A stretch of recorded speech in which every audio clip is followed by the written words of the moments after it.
Okay, everyone, we are back, and we are just finishing up the resolution on the end of the Lantern Year 2 Showdown with the White Lion.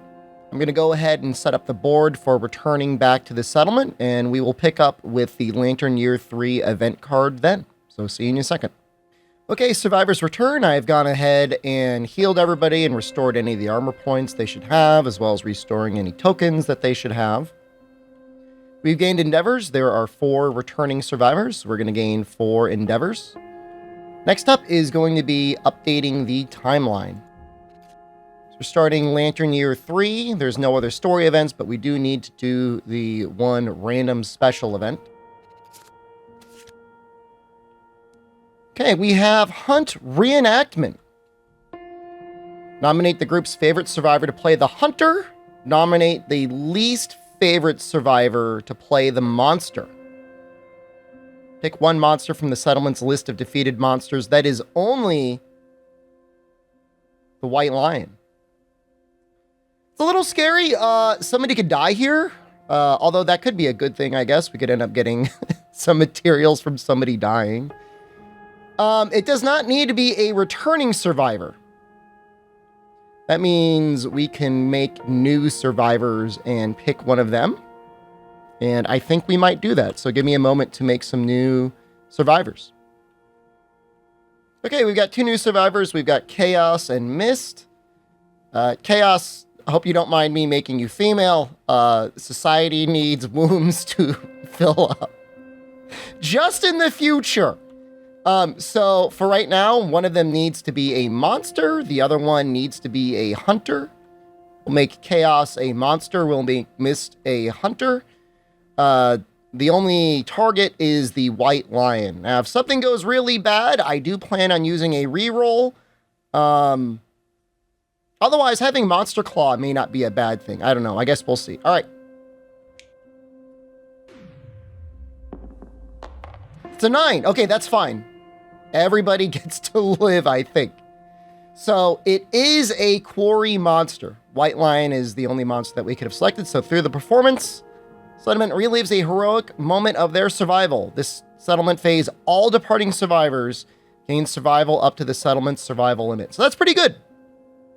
We don't have a lot of ways of boosting our survival yet. We don't have a ton of the rawhide armor or any other innovations that boost survival on leaving. So everybody's going to be able to get mega juiced up on their way out. And we might actually use this to boost up the survival of a bunch of other survivors that right now have 1 or maybe 0. A lot of 1s out there. So we'll see. So plan on there being a little bit of variety. Okay, so we are still absolutely drowning in bone. As usual, I generally want to innovate every round. I think we're going to use a lion claw, this question mark, and a hide, and 1 endeavor to innovate. Okay, so we have 2 choices here. We have Symposium, which increases our survival limit by another 1. When we innovate, we get 2 more cards to draw from, although remember, this will add Symposium consequences to the innovation deck. Likewise, we could also choose Pictograph. Pictograph allows us to run away. So usually with some amount of consequence, typically injuries, but sometimes just death, you can choose to run away either during the hunt or during the actual showdown. I find that if you're going for kind of the weaker strategy, you're not going survival of the fittest, you're going like with a lot of survivors, Pictograph might be okay. There's a fight you absolutely know you're going to be going into and losing.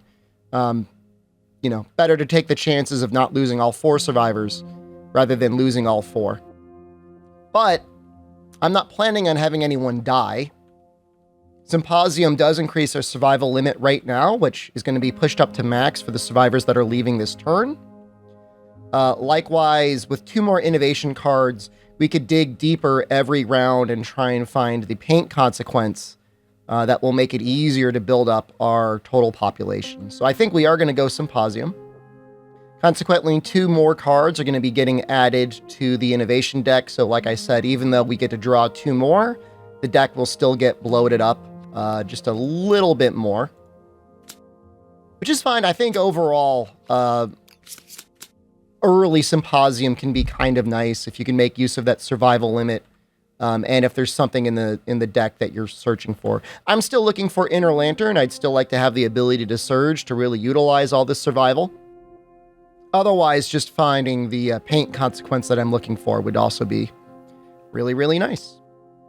Okay, so we have essentially 1, 2, 3, 4, 5 hide right now.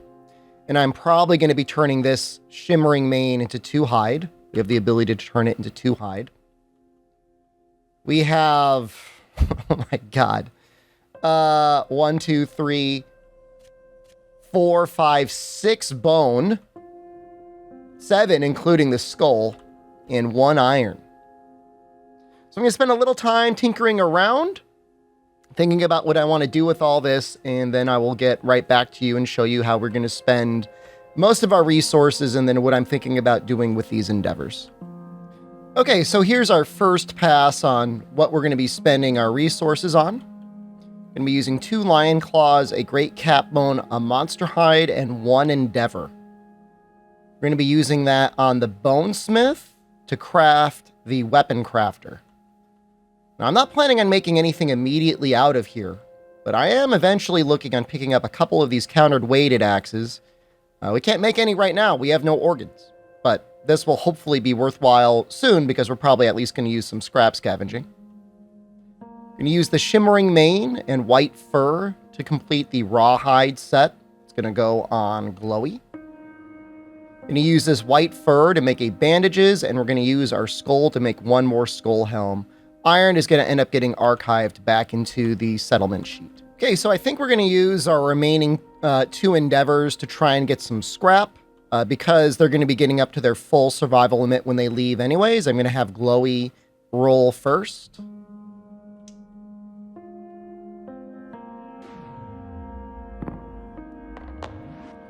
Okay, she rolled a 1. That means she must spend 1 survival or die. I'll spend the survival.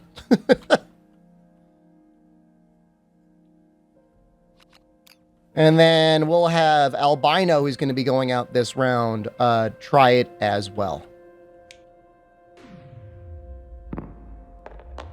Okay, rolled a 6. I think that is enough for 1 scrap. It is.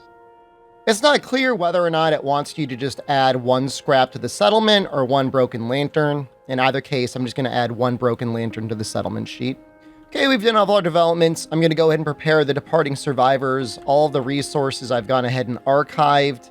We're switching out new survivors. I'm preparing for the Nemesis encounter for next year, not this current year. So these are the ones that are going to be thrown into the fray. The only difference is I want to keep Glowy in the off chance that she gets 3 understanding and we get a special innovation.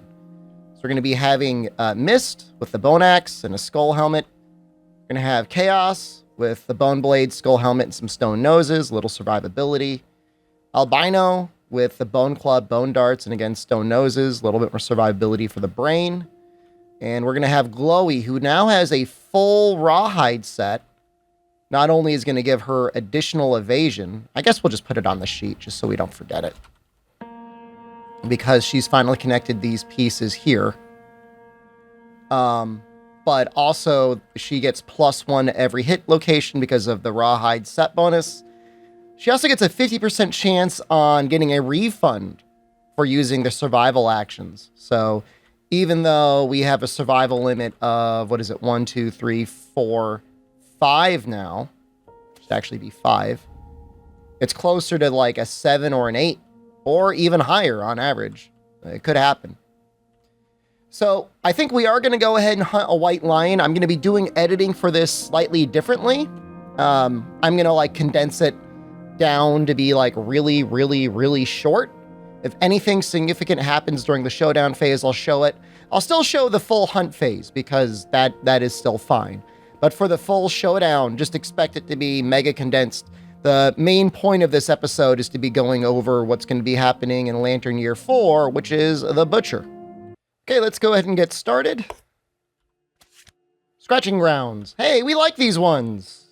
Gives us courage, gives us a chance to get more lion claws, taking them out of the White Lion resource deck. No matter what happens, we are all going to go ahead and roll on this. Just the courage and the chance of getting the White Lion Claw is good enough on its own. Okay, we'll start with Mist. It is a 3. 3 is damage to the arms location. Sorry if you lose an arm. Next is Chaos. He rolls a Lantern 10. Gonna go ahead and grab the resource deck.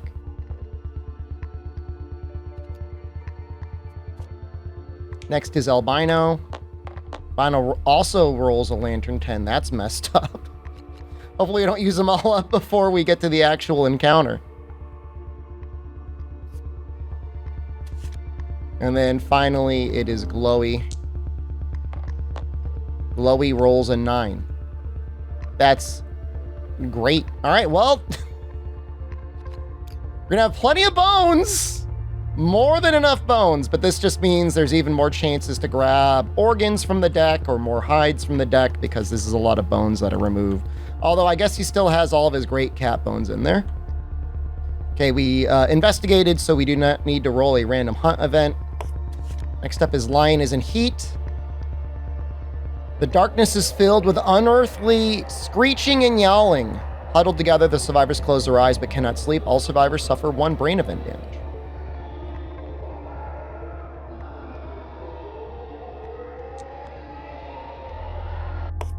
Okay, random event. And whatever's the most left, and that's whatever the most right is.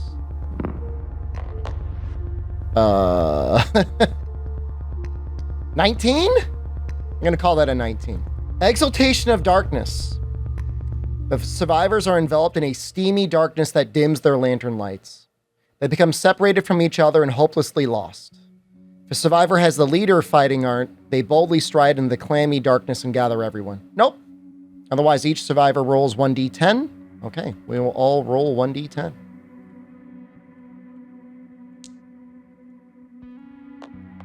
Okay, 8. 8.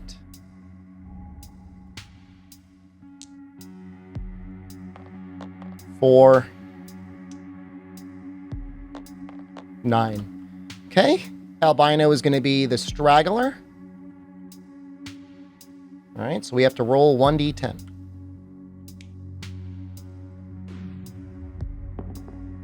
Okay, he rolled a 9. That's pretty good. 9 plus. You're not sure how, but you leave the darkness with your hands full. Go and gain 1 random basic resource. Hey, great job, man. That's awesome.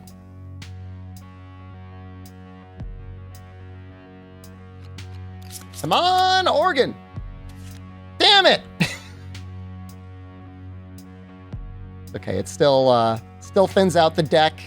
That's like the most copium thing I could say, but it does thin out the deck. Okay, so uneventfully, we'll get up to the White Lion.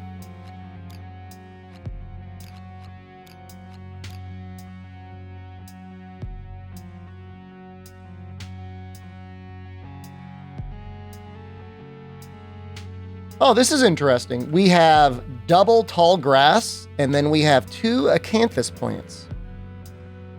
Acanthus plants are pretty nice. Fresh acanthus can be used to make dried acanthus, which gives you survival and then lets you ignore 1 severe injury. You're going to see a lot more of this when we start fighting the antelope. Okay, this is going to be our setup for the White Lion. Like I said, I'm going to speed through this one. If we get any really great crits, I will point it out.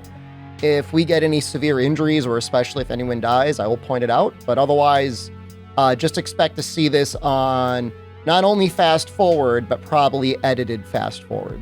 So enjoy, enjoy the accelerated fight, and then talk to you when we get back.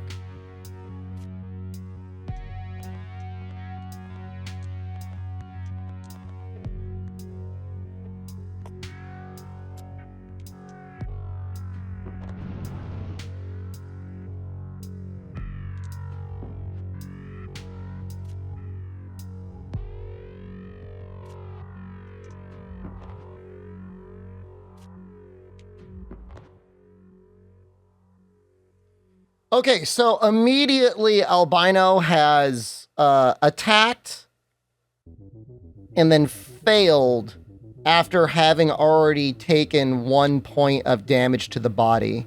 And he's failed on the beast's paw. While unconventional, I think I'm just going to go ahead and use his once per life reroll here, only because he's going to be guaranteed to take like 2 severe injuries, and I don't want him taking 2 severe injuries.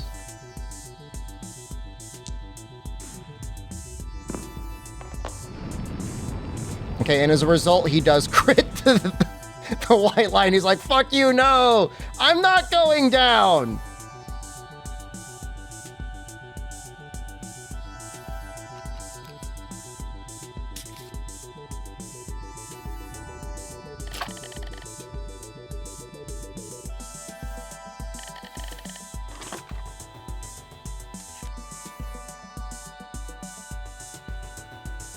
So he can no longer grab us, and we would get 1 lion claw, but I don't think there's any left in the deck. I think we grabbed them all.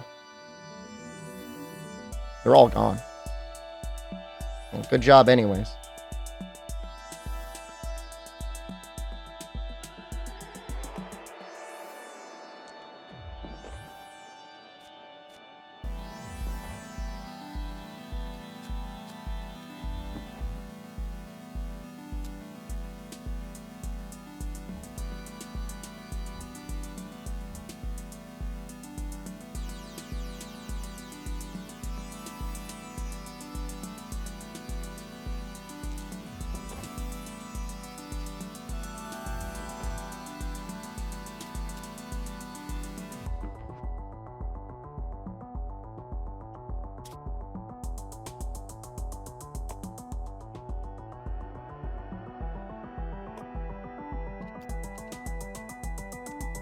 Okay, so Albino just got ran over, but we no longer do grab. I just need to double check to see if he's going to get pushed forward or not, but I think he just gets knocked over in place. Yeah, I think Albino is just knocked down. Grab is no longer in effect because of the broken beast's paw. I'm going to check the AI deck first with Glowy.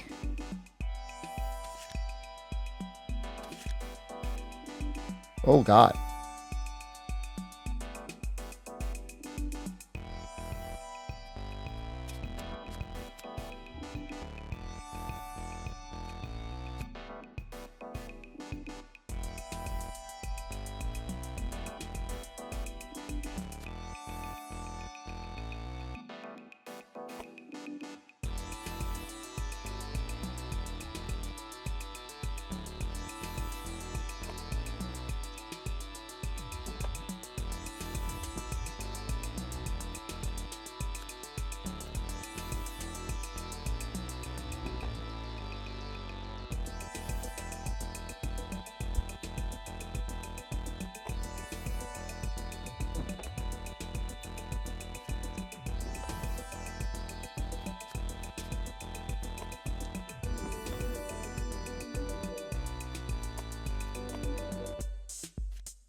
Okay, coming back real quick. Sorry if anything seems a little bit strange. I was resolving the action for Chomp on Glowy. I went to delete the survival and the game completely freaked out. Became unresponsive. Almost crashed or something. I don't really know what happened. So if anything seems off, I apologize. Oh. When she uses a survival, she gets a chance at getting it back. So I guess we'll check to see if she gets it back. She does not. Okay. All right. With that, we are going back to our fast forward playstyle.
Okay, and so that's it for the white line. You may have seen Albino here.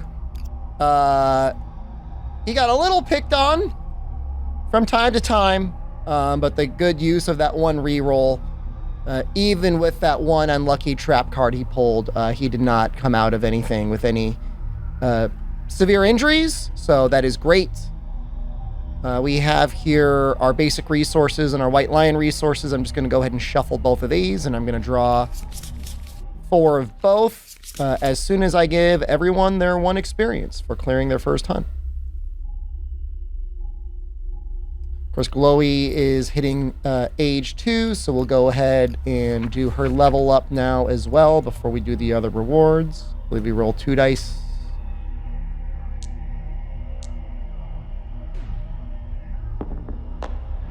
She rolled a 19.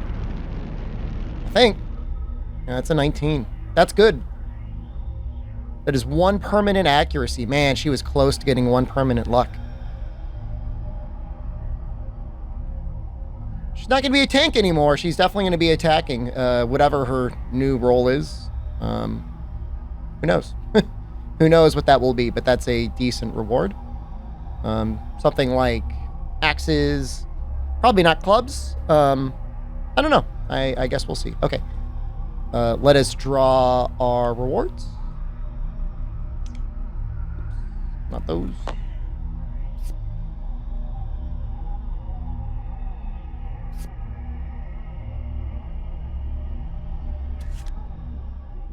Bone.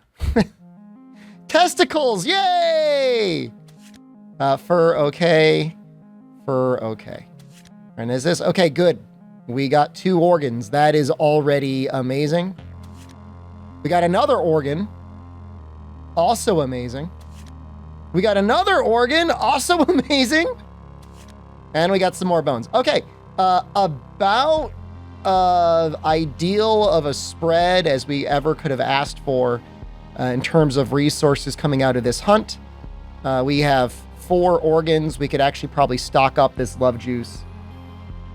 A little bit of extra hide, which we will definitely need. And a bone and a bone. A bunch of bones. I don't know if I had a hide stocked. I did not. But this is at the very least good enough to make something.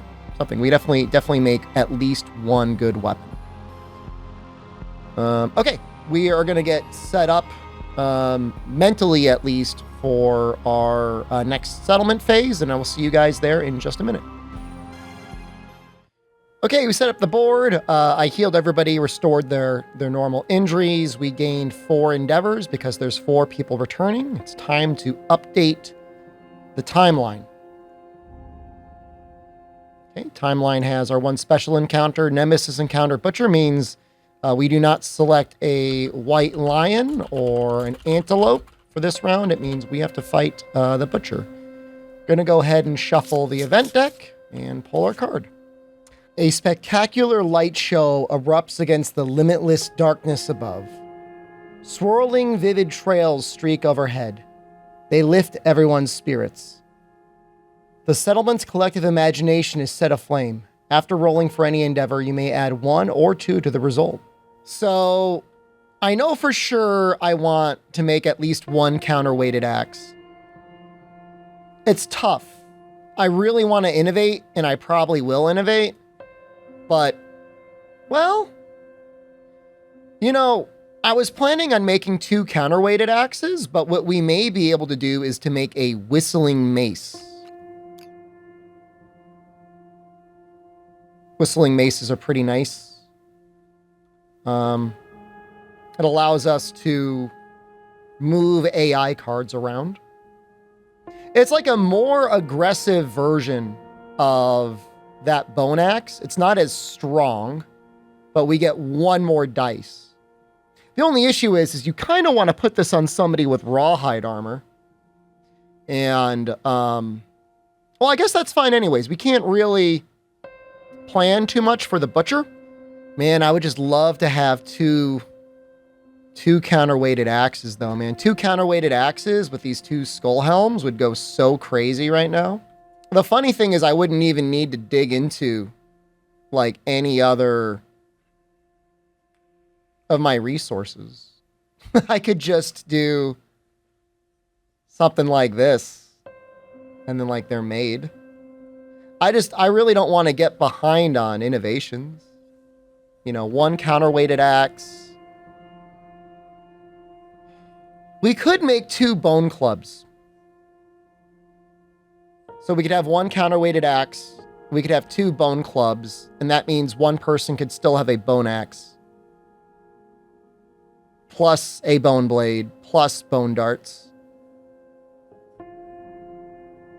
That's probably fine. We've got so much bone. We have a ridiculous amount of bone. We still have 3 bones in there.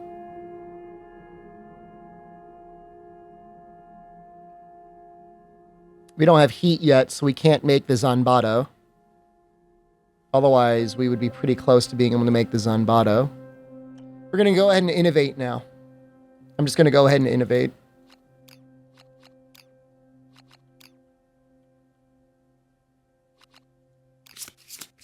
We have Symposium. That means we pull 4 out.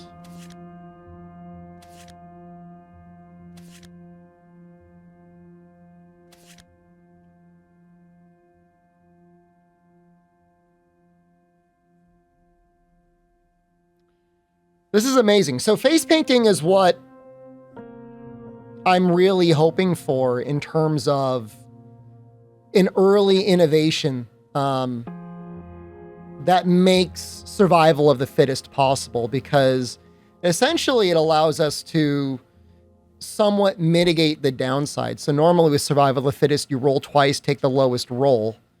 But we could roll this twice, get +2 to intimacy, and that way when we roll an intimacy, there's no more chances of guaranteed immediate death of the mother. Now, it's better with a lot more endeavors. It's certainly a lot better if you have a lot of love juice stocked up.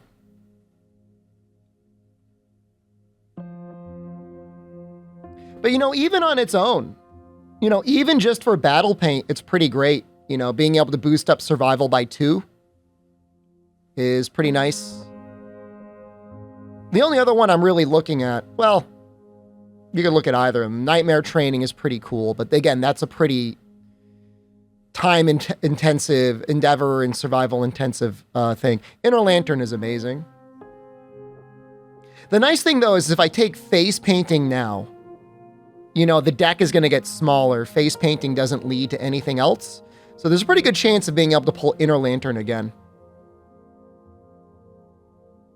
Surging, of course, would be kind of nice against the Butcher. But if we're going to have 2 clubs on us anyways, it would just be too expensive to be moving around and doing that much surging in that regard. So I think we're just going to take the guaranteed face painting now. I think we're going to take it. I think we might even use it. We might even do a death paint ceremony, depending on how things go. There's a pretty good chance we're going to be going out again with this crew. But this just almost guarantees this civilization some ability for long-term success. Oh, and if we have face painting, we can do lights in the sky. Which means we can get the Quixotic Disorder. Quixotic Disorder gives us like strength or something.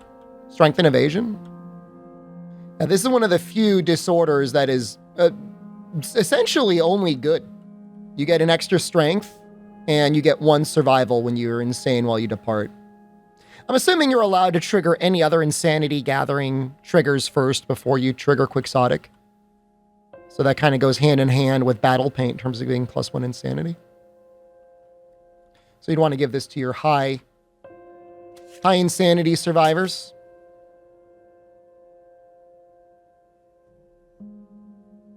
Going to go ahead and immediately trade in for a counterweighted axe. We need to get at least 1 of these. Reason why I like these so much, because we got so many skulls early on, The skull helms are one of the rare puzzle pieces that pair up with the counterweighted axe. It means on a perfect hit, we just immediately wound the monster. We don't even draw a hit location. So if there was a, trap or something lurking below, we don't even have to worry about that. It just goes away.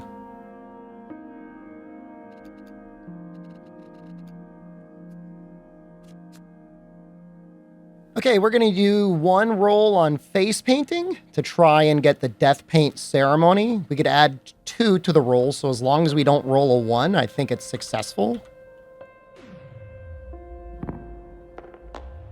Okay, it's a 6.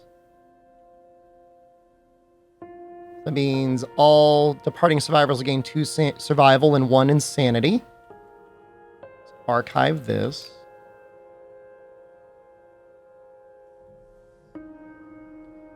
I think we're going to roll on Quixotic for Robin. Stranger in the Dark is not necessarily a terrible thing to get either.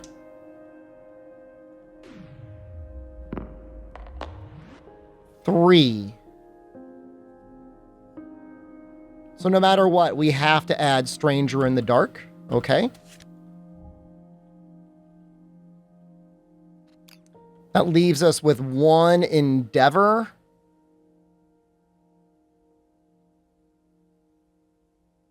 We will have albino. Albino is going to go looking for some scrap.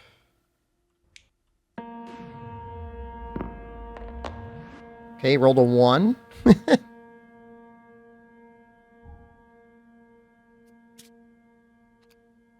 Okay, so we're going to have some leftover resources. My plan is to stockpile some love juice and having a big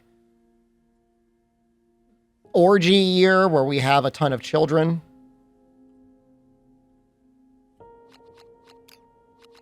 going to send all the other resources back. Okay, so final setup.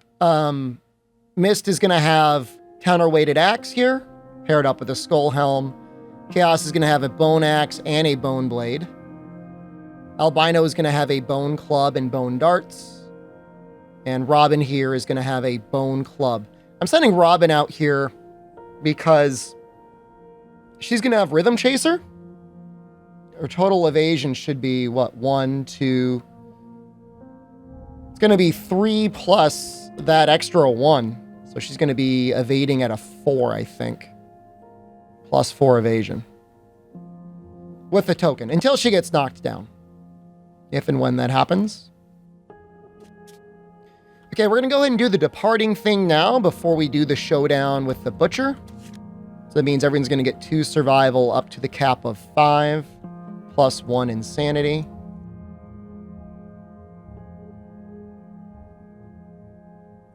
Plus, Albino and Robin are both going to get 1 survival and 1 insanity at the start of the showdown. But I'll wait to do that properly.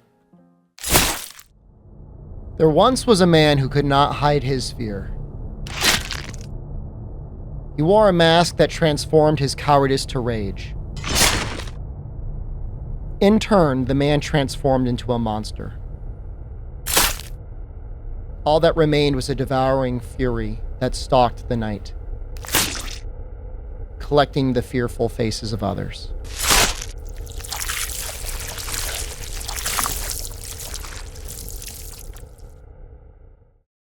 Okay, we're starting off with a hunt against the butcher. Everyone is here on arrival. We're going to gain our 1 survival and 1 insanity for the stone noses. I just want to do that before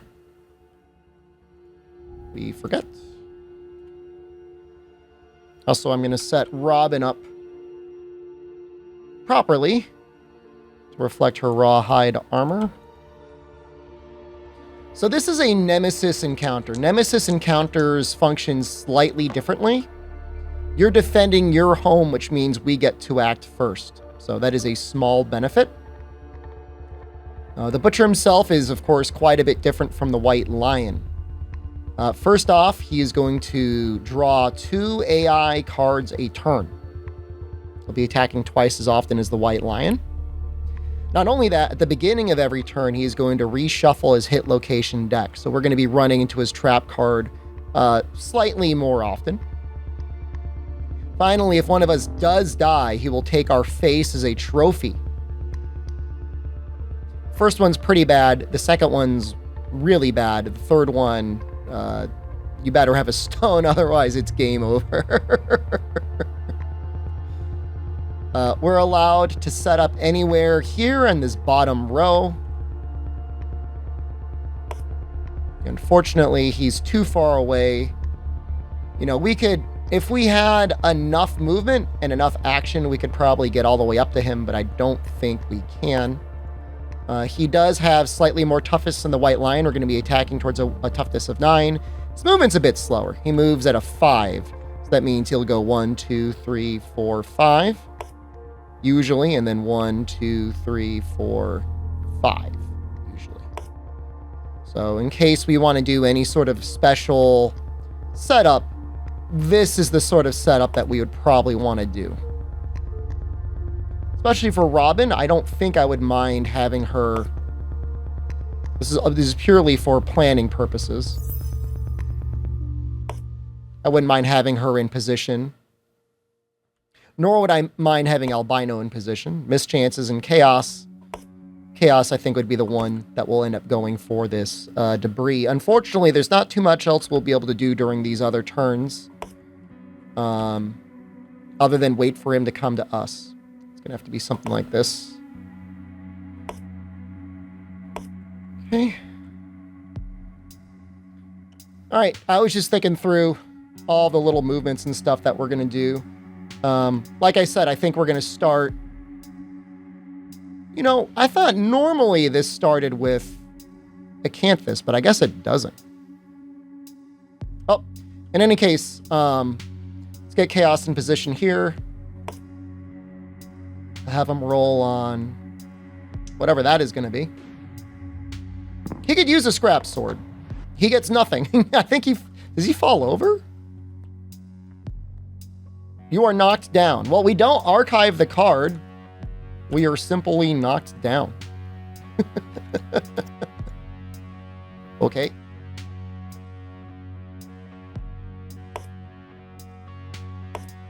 That'll be funny.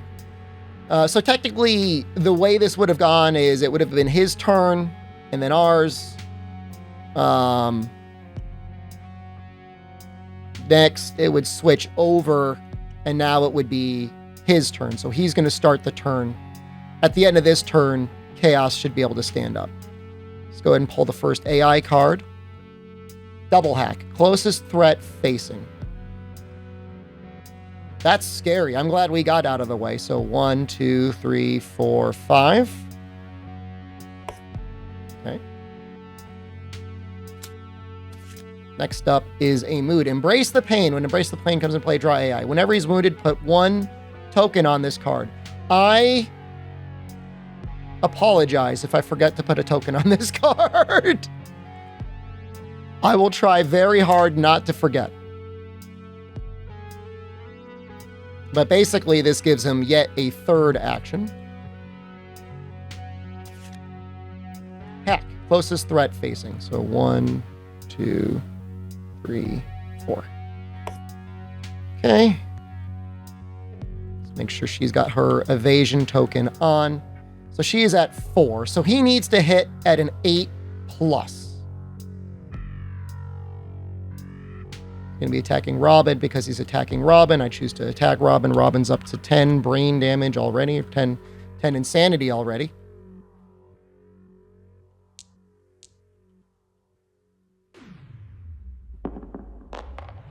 So he rolled a 6 and a 3. Those are both misses. Perfect.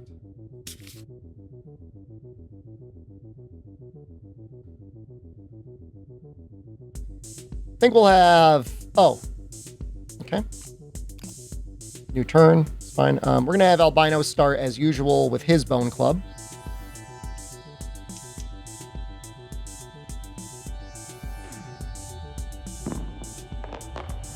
With an 8 and a 10. Those are 2 hits. I don't know if technically I should have shuffled his hit location deck. Guess we should have.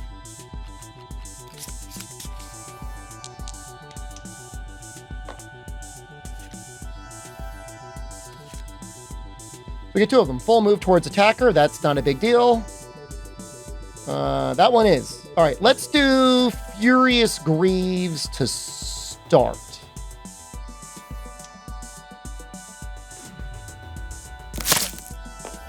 It is a 9. That is definitely damage.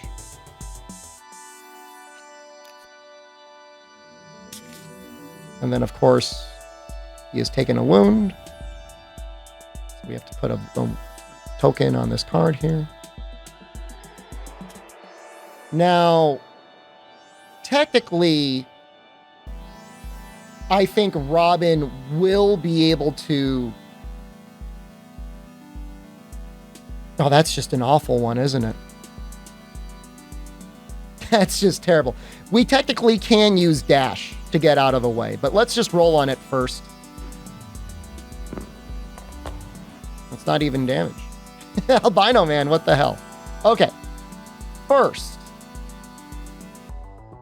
before the reflex goes, Robin is going to dash.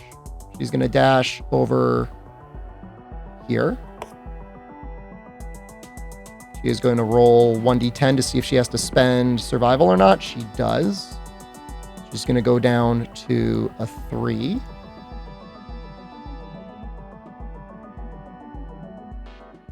Albino, I'm not too worried about it. But mischances, I think I will have him spend his. Because I want him to be able to still attack this turn.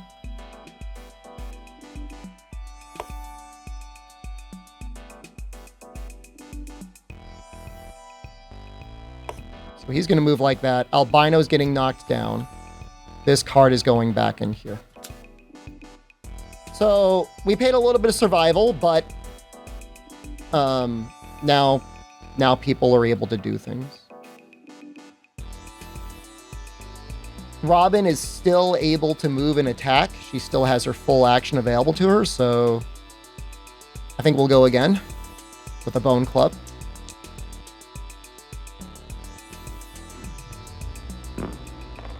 Get a 9 and a 10. So 2 hits.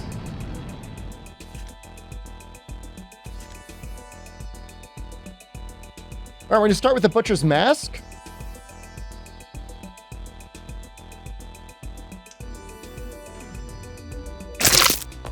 It's a 7. That is definitely a wound. Start by doing the wound here. Next, check our token out. Put it over here. Try to remember that. He's going to have -2 toughness until the end of the round. This is a tough one to remember, but I will do my best. Okay, so this is +2 to wound.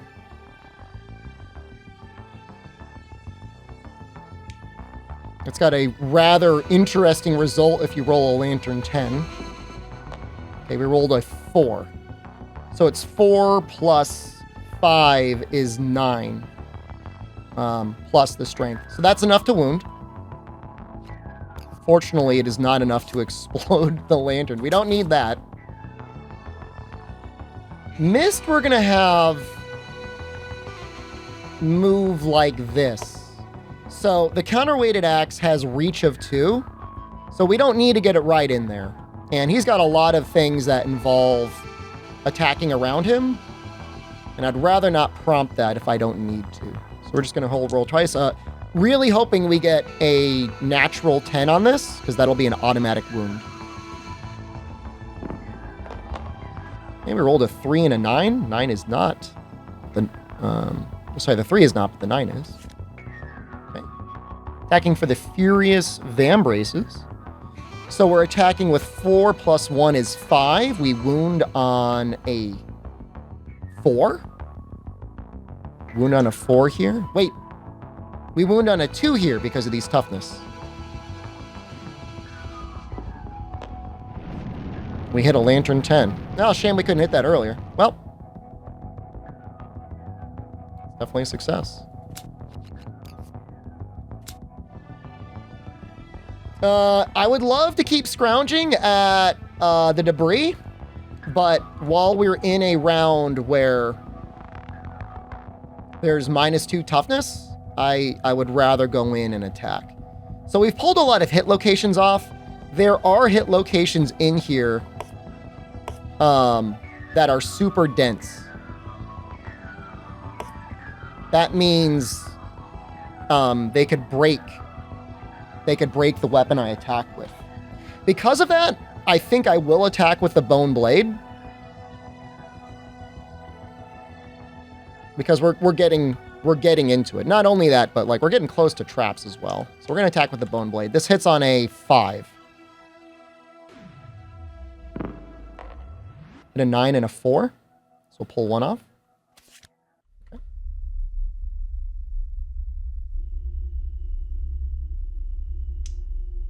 So we have 2 plus 1 plus 2 is 5. We deal damage on a 4, I think. I'll do that calculation again if I need to. Well, we landed a 9. Okay. Unless attacker is deaf or is 3 courage. Chaos is neither deaf, nor does he have 3 courage. He is knocked down.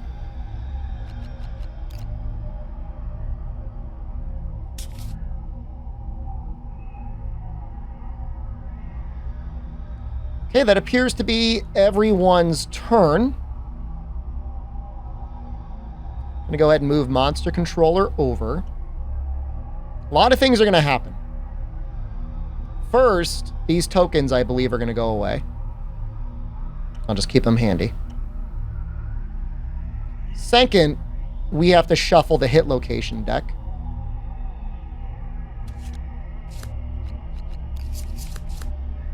Okay. Next, we have to do Embrace the Pain. He has to perform his basic action to start. We're going to do Closest Survivor in Field of View. He's again going to be attacking Robin here. He's going to be hitting on an 8+.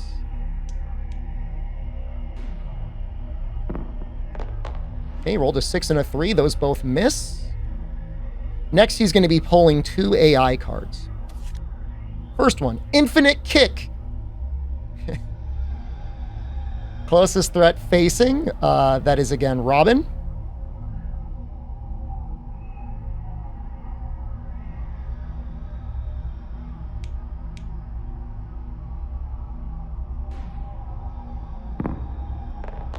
Rolled a 1 and a 5. Those both miss. He's going to draw an AI card. So he's still pulling 2 AI cards. She's gone through 2 attacks so far, nothing happening. Bite. Closest threat facing. Again, that is Robin. Again, he's hitting on an 8+. A 4 and a 1. Those both miss.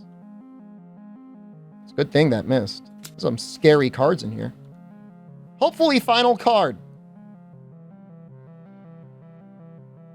Closest threat facing. Okay, again, this is Robin. Again, hitting on an 8+. 3 and a 7. Okay, again, those both miss. So all survivors get 1 damage and 1 bleed token. Well, no avoiding that unless we start dashing, but I don't think that's really necessary. Not yet. So Robin and Chaos are both going to get a bleeding token. We'll roll Chaos to start. Okay, takes 1 damage to his chest.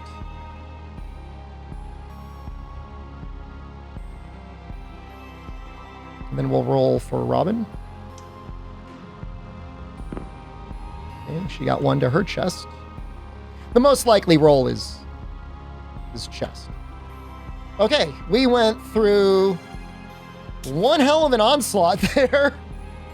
Anyone that was knocked down the previous round will stand up. Oh boy. Well, Oh, and all these cards should reactivate.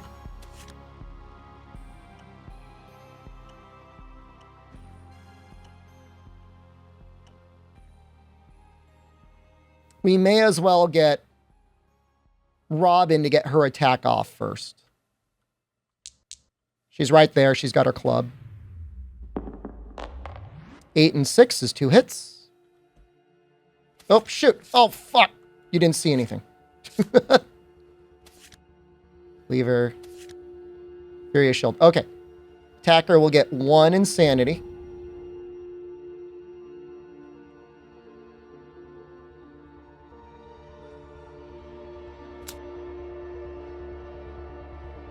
Okay. So we get 1 chance to attack this.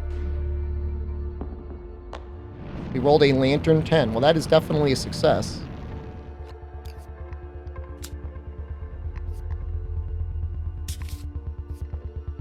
Now, I believe before the reflex goes off, we get a chance to flow. Anything in this location around him counts. So we're going to go ahead and roll for Robin to start. See if she's going to spend her survival on dashing. She does. It's fine. Technically, we're supposed to spend it, and then roll to refund, but it's fine.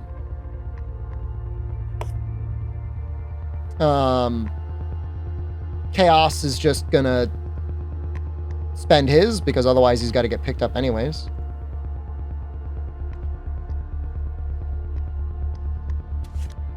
Technically, all these things should be checked, but God help us. Okay. So they're both okay, although she has used her turn. We're already in position right now for missed chances to attack, so we're going to go ahead and have him attack with the counterweighted axe. He's going to be hitting on a 6. Perfect hits on a 10 are an automatic wound. Okay, he misses both. These things happen.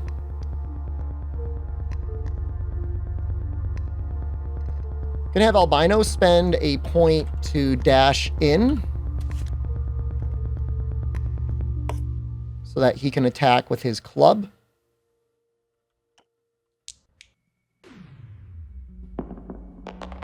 Okay, he rolled a 6. That's 1 hit.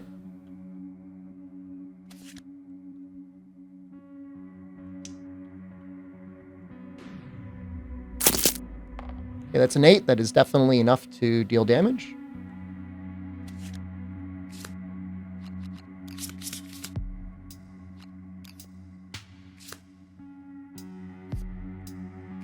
Okay, attacker rolls 1d10. Butcher's Cape is decorated with the shriveled, screaming faces of its victims. Takes 1 brain damage.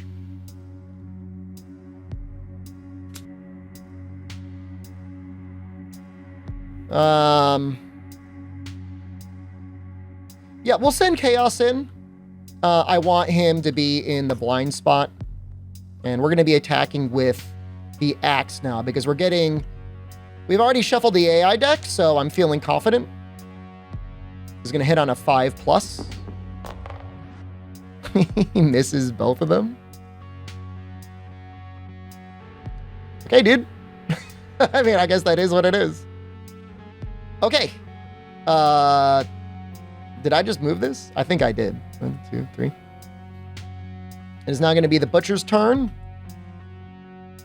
Fast target. Hit locations are going to shuffle.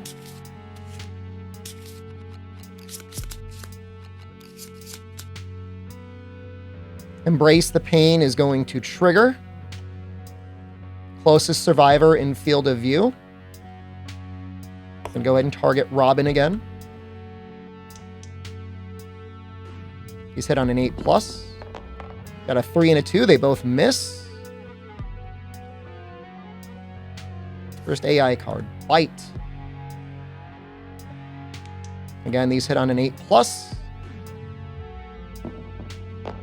5 and a 4. They both miss. It's 1 more attack. Double hack. Closest threat facing. Wow, that is a lot of dice.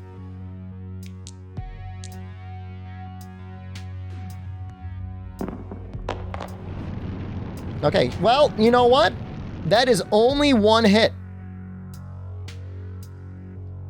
And she's going to use survival to dodge that. Let us see if she has to spend survival on that or not.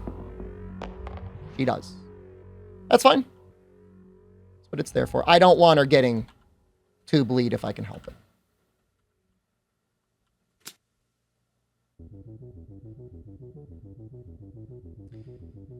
Okay, again, right in front of her, so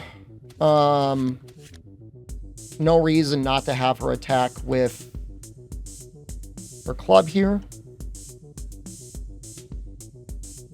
She's obviously hit, by the way, many times with her club. I'm not even going to bother marking it.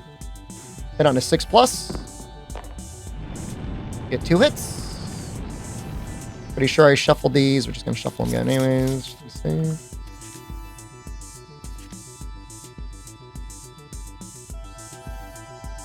Okay, we're going to start with Thick Cape.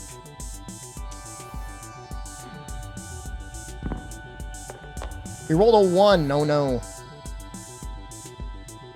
Okay, we got to roll a 1d10 to see if it is more than my courage of 3.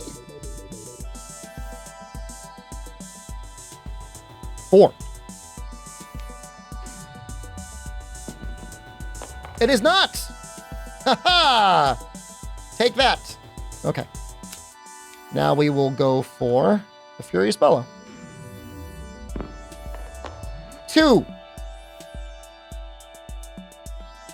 2 plus 5. 7, 8. It is 1 short of damage. Unfortunate. We do have 3 plus courage, so we do not get knocked down. Chaos is right here. I'm going to have him attack with the axe first. Rolled 1, 8. Okay. Don't lose this one. There's a failure here. Axe. I have to wound on a 5+, I believe. It is a 9. It's definitely enough for a wound.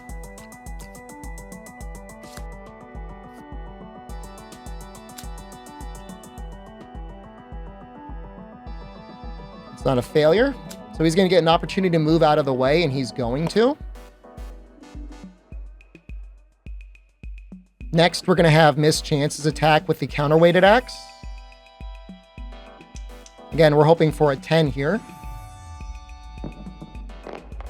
He landed 1 hit on a 7. The mask. And he's attacking with a 4+1. He's got a hit on a 4+. Hit a Lantern 10 on that one. And he's going to get -2 toughness for the remainder of the round.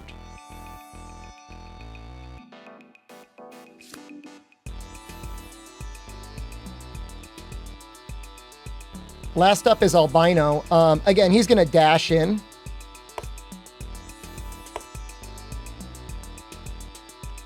He'll spend his survival to dash in here. And he's going to attack twice with his bone club. These are going to hit on a 5+. A 9 and a 6. Those are definitely 2 hits. Okay, we've got the Armored Pig Shoulder. This is the thing I've been worried about the whole time. And it's funny how it really has not come up much at all. So normally this is just a normal hit location, but if you attack it with a frail weapon, so if we attacked it with this bone axe, the bone axe would have been shattered. We're going to attack there first. We've got the -2 toughness, plus the club, plus the +1 strength. I think I wound on a 2. I'll do the math if I roll a 2. We roll an 8. Okay. We're good.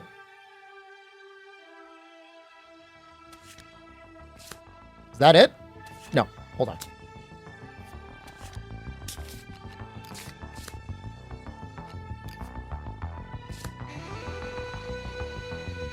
Okay, Furious Fan Braces.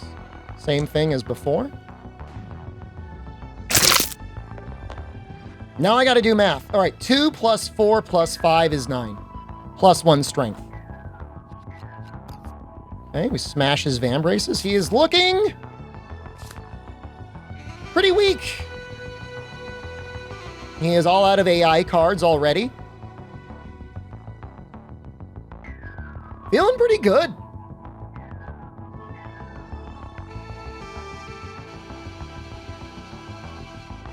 Oh, he should definitely have these two things here. So, all right. We'll start his turn. We'll just start it. We'll start it and we'll start thinking things through afterwards. So, first he does his basic action, embrace the pain. Okay. He's going to target still Robin. He's attacking twice. Hitting on an 8+. Rolled a 3 and a 9. I'm okay for her to take 1 damage and 1 bleed. That's fine. I don't really like that he hit her in the head. But that's okay. We are currently okay here. Next, he goes to draw AI. There is no AI, so he does his basic attack again.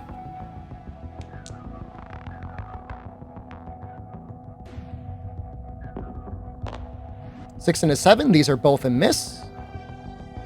And then he's going to attack her one more time. 5 and a 5. So those are also both misses. Okay, you know, I think she's earned herself a trip to Debris Town.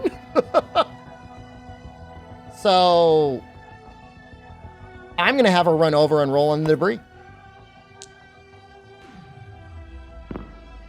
You have got to be kidding me.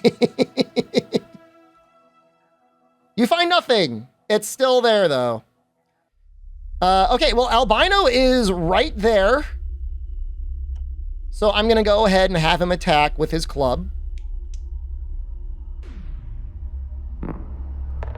Roll a 7 and an 8. Those are 2 hit locations. We got here the Furious Scrag. Man, we want this one. Okay. All right. We're going to roll on that one, obviously. That's the death blow.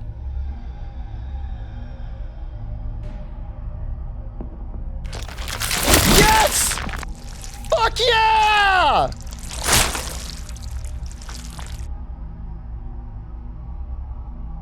Oh, that's great. I was trying to do like a cinematic thing. Okay. Hold on. We'll do it this way. If the butcher is killed in this location, it is beheaded. Curiously, its lifeless body remains standing. The survivors rejoice, and the moment changes them forever. Each survivor may select either 1 permanent evasion or 1 permanent accuracy. Add 2 to the result on the rewards in the aftermath. Damn. Those are all really great. In general, I feel like evasion is better than accuracy. So I think we're all just going to give everybody 1 accuracy.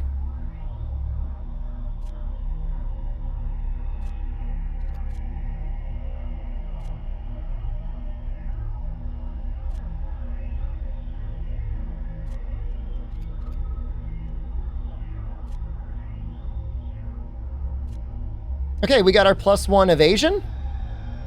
Everybody's going to get 1 hunt XP. Mist is going to get a level. Chaos is going to get a level. Albino is going to get a level. Robin is not. Let's go ahead and take those levels now. Okay, we're going to start. We'll start with Mist.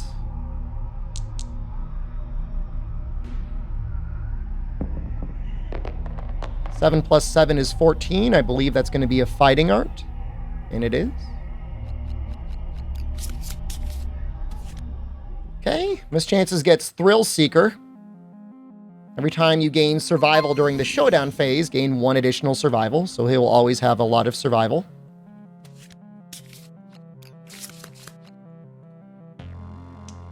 Okay. Next up is Chaos.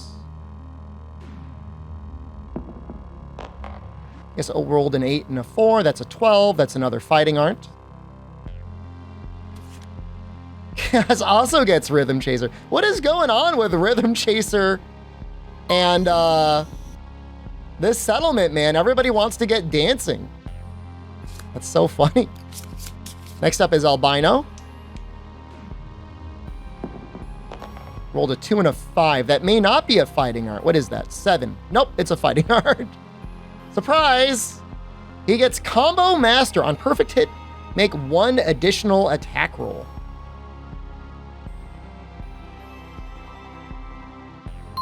Kind of amazing. That's good with big, heavy weapons. That's not bad. Okay, special to the Butcher is no matter what, we can gain 1 axe proficiency level, regardless of any age milestones. So we can immediately put everybody at +1 axe, which gets them a pretty big head start in terms of learning the axe. And I might do that.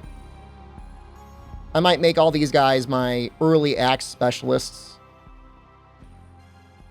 I would kind of like to give Albino club proficiency, but I think everybody here has to have axe proficiency. It just gives them a leg up. It gives them 1 extra hunt with which they had started to learn something. Robin already was learning club proficiency, so she's allowed to just get her 1 here. I think she was Fist and Tooth before, but I selected it before the hunt to switch her over to club. So I was not planning on hitting with any clubs. Okay, so we did that. Now we have to roll a 1d10 and add the Butcher's level to the result +2. So we're going to roll 1d10 +3. If it's really low, we might use a once per lifetime reroll, but let's see where it is. 4. That would get us to a 7. Well, we're going to get his weapon either way. 4 + 3 is 7. We get his cleaver. We get a broken lantern. All we could really get would be a couple more broken lanterns, and we could regrow a limb if it was cut off. So, all right, let's get the broken lantern card, and then let us get that other weapon. Okay, so these are our humble rewards here. We get a lantern, broken lantern, a piece of scrap, as well as the Butcher Cleaver. Butcher Cleaver is a pretty good axe. You roll 2 dice, hits on a 5+, and it adds 5 damage. So that's stronger even than the counterweighted axe. The downside is you must be insane to activate this card. So we will need probably one of our high insanity axe specialists like Kane to make the most efficient use out of that weapon. And that's fine. We can use that for now until we get more efficient ways of getting people more insanity. Okay, and as usual, I think I will end it here at the end of the showdown. Overall, I'd say that went really, really well.